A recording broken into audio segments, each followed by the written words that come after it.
FluoRender tutorial. Align data to render view axes. We added data alignment functions to FluoRender so that tilted scans can be adjusted to the leveled orientations. To demonstrate, we first load an example dataset. The scan is not upright when the XYZ rotation angles are 0. We can align it to render view axes using ruler tools. Open the measurement window to create rulers. First, we create a 2-point ruler running from one eye to another in the scan. The option to place ruler points is set to accumulated intensity. We check to make sure the ruler is placed as desired. The ruler can be aligned with one axis. To do so, highlight the ruler from the list and click on one axis in the options underneath. For monoaxis alignment, both the positive and negative directions are provided. Choose one based on how you want the scan to be oriented. The scan can be also moved so that the ruler is at the center of the render view. Check Move to Center, and then choose one axis. More complex shapes can be defined by a multi-point ruler and aligned with all 3 XYZ axes. We zoom in and try to define the forehead area using a multi-point ruler. You may create as many points as you want for a multi-point ruler. Here, we try to trace some obvious seams on the forehead. Branches can be created within a multi-point ruler. To make a branch, click on an existing ruler point and continue adding branch points. We created roughly across because it has an obvious shape to be aligned with XYZ axes. Check the multi-point ruler to ensure it captures the structure. To align it, highlight the multi-point ruler and click on one of the tri-axis alignment options. The axes computed from the ruler are sorted based on their lengths. The axis order in the options is from the longest to the shortest.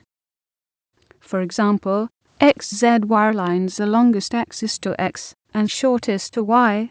Here, the option YXZ might work best for the scan. A scan can be also aligned by selecting its parts with the brush tool. We reset the render view to demonstrate so. Open the paintbrush window and enable the selection brush. We paint on the forehead to select the structure. Sometimes large structures may need more iterations to select. After the selection, choose one tri-axis alignment option to align the scan. The same options are provided here. The difference is that the axes of the selected structure are computed from the voxel coordinates instead of ruler points. To define the rotation angles after alignment as the neutral state, click the 0 rotation button next to render view rotation sliders. Clipping planes can be rotated to match the neutral state by clicking the Align to View button. Then, all rotation operations will use the data orientation after the alignment.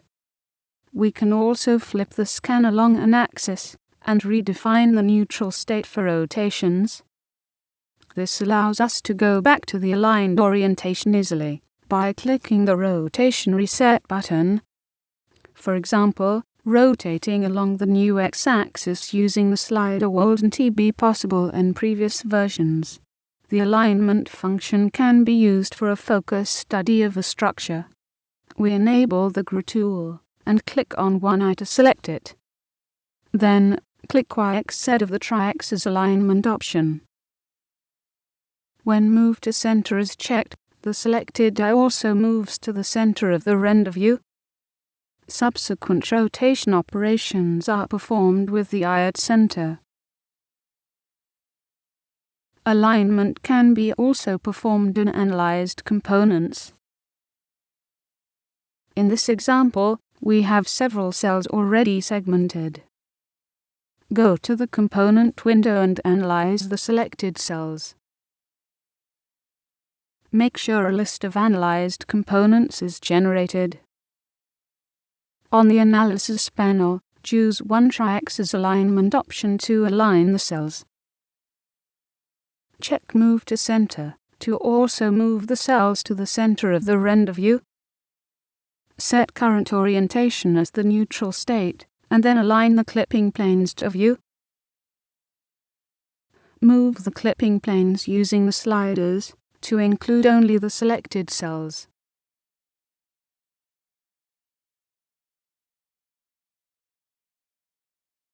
Now we can rotate this dataset along any of the XYZ axes. In conclusion, the new alignment functions allow quick rotation of scans to the leveled orientation. They can be useful for generating consistent visualizations across a sequence of datasets in research.